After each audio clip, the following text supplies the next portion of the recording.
Hello to everyone and welcome to my channel. आज की जो वीडियो है उसमें मैं आपको समझाऊंगा फीडबैक मैकेनिज्म के बारे में। दोस्तों ये एक रिक्वेस्ट वीडियो है एंड ये रिक्वेस्ट हमें की है मिस्टर समरजीत कुमार ने। एंड हमारी जो प्लेलिस्ट है जिसमें मैं साइंस के जनरल टॉपिक्स को कवर करता हूं, तो ये वीडियो उस प्लेलिस्ट की 5th वीडियो है। इस वीडियो में मैं आपको फीडबैक मैकेनिज्म क्या है इस बारे में समझाऊंगा एंड कितने टाइप के फीडबैक मैकेनिज्म होते हैं इस बारे में आपको बताऊंगा। तो सबसे पहले डेफिनेशन की तरफ हम आगे बढ़ते हैं फीडबैक मैकेनिज्म की। ये जो वर्ड फीडबैक है, फीडबैक का मतलब होता है रिस्पॉन्स।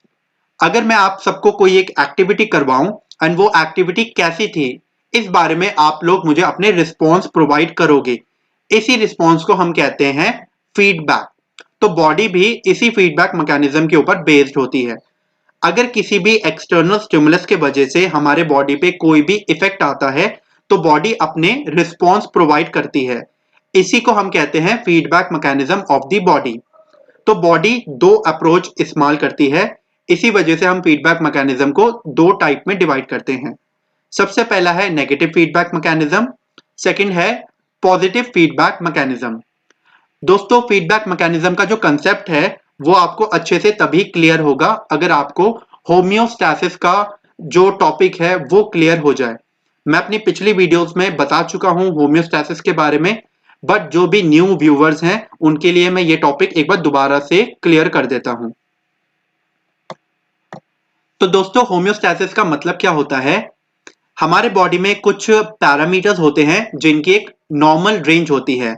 फॉर एग्जाम्पल हमारे बॉडी का टेम्परेचर जिसकी नॉर्मल रेंज होती है 37 डिग्री सेल्सियस, या फिर हमारा बॉडी का ब्लड प्रेशर जिसकी नॉर्मल रेंज होती है 120/80 plus minus 90/60 mm of Hg।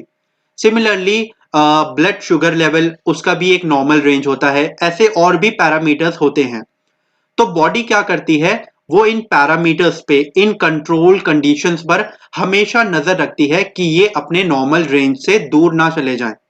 अगर किसी भी एक्सटर्नल फैक्टर के वजह से हमारी ये जो नॉर्मल ये जो पैरामीटर हैं वो नॉर्मल रेंज से अगर ऊपर चले जाते हैं, तो बॉडी अपने में कुछ बदलाव करेगी कि वो उन्हें दोबारा नीचे लाए और वापस नॉर्मल रेंज पर लेकर आ जाए। अगर किसी एक्सटर्नल फैक्टर के वजह से ये पैरामीटर अपनी नॉर्मल रेंज से नीचे चले जाएं, तो बॉडी अपने में कुछ बदलाव करेगी और इन्हीं पैरामीटर्स को ऊपर उठाएगी और नॉर्मल रेंज पर लेकर आ जाएगी। बॉडी का ये मैकेनिज्म कि वो कैसे इन सारे पैरामीटर्स को अपने नॉर्मल रेंज पर रखती है, इसी को हम कहते हैं होम्योस्टैसिस। एंड बॉडी अपना ये होम्योस्टैसिस मेंटेन कर पाती है बिकॉज ऑफ फीडबैक मैकेनिज्म। अब हम फीडबैक मैकेनिज्म के जो टाइप्स हैं उनको समझ लेते हैं। सबसे पहला है negative feedback mechanism. Negative feedback mechanism की हम डेफिनेशन समझ लेते हैं।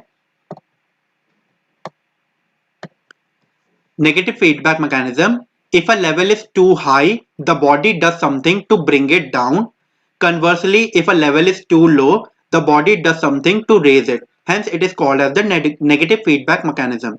तो होम्योस्टैसिस हम समझ ही चुके हैं कि बॉडी जो भी पैरामीटर्स है उन्हें वो नॉर्मल रेंज पे रखना चाहती है। अब हम देखते हैं नेगेटिव फीडबैक मैकेनिज्म का बॉडी कैसे यूज करती है।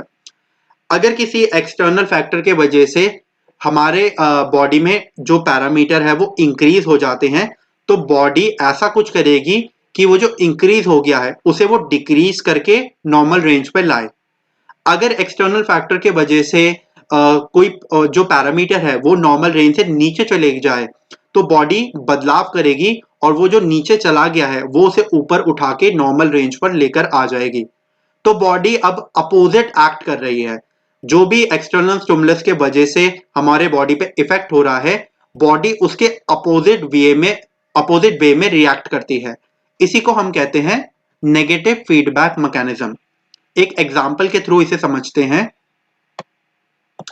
हम बॉडी टेम्परेचर का एग्जांपल लेते हैं। हमारा बॉडी का जो नॉर्मल टेम्परेचर था वो था 37 डिग्री सेल्सियस। अब हम देख लेते हैं अगर किसी वजह से हमारे बॉडी का टेम्परेचर नॉर्मल रेंज से ऊपर चले जाए तो क्या होता है।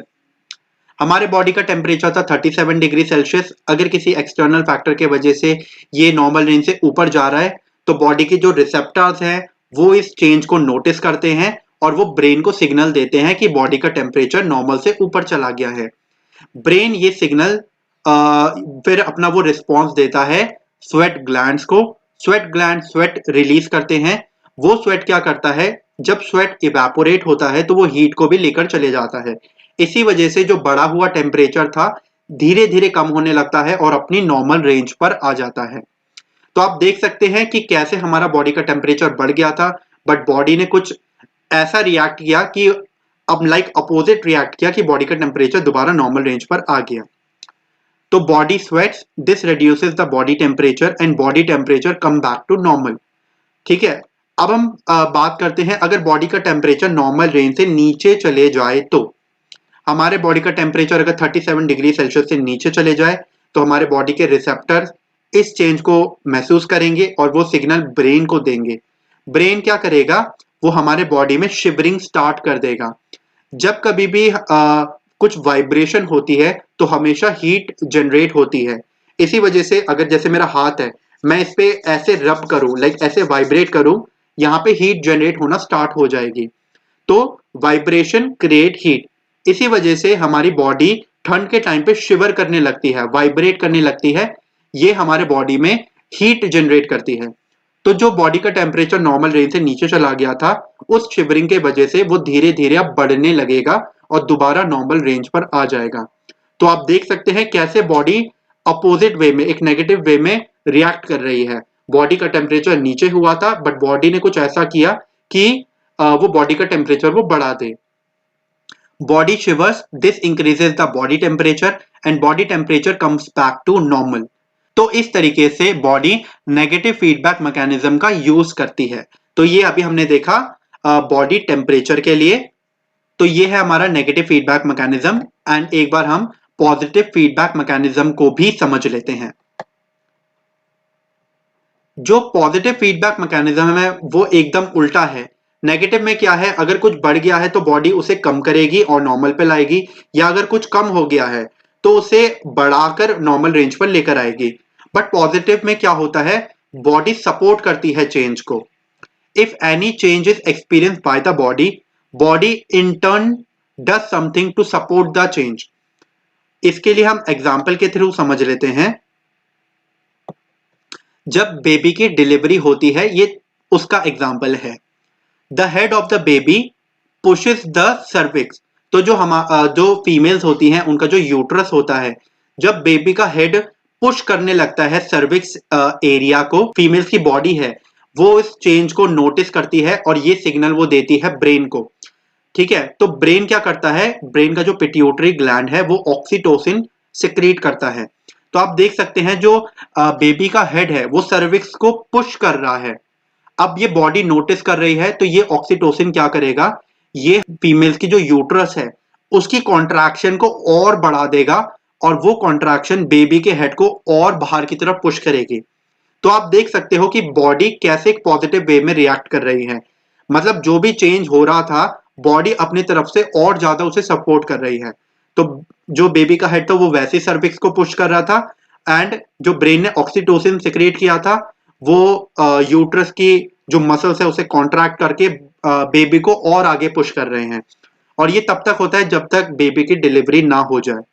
तो नेगेटिव में और पॉजिटिव में सिर्फ इतना फर्क है, नेगेटिव में ऑपोजिट रिएक्शन मिलता है, पॉजिटिव में क्या होता है बॉडी उसी चेंज को सपोर्ट करने में लग जाती है। तो ये है कंसेप्ट फीडबैक मैकेनिज्म का। आई होप आपको फीडबैक मैकेनिज्म और जो होम्योस्टैसिस का कंसेप्ट था वो अब क्लियर हो गया होगा। अब हम मिलेंगे अपनी एक नेक्स्ट वीडियो में जिसमें मैं एक नए जनरल टॉपिक के साथ मैं स्टार्ट करूंगा। Thank you.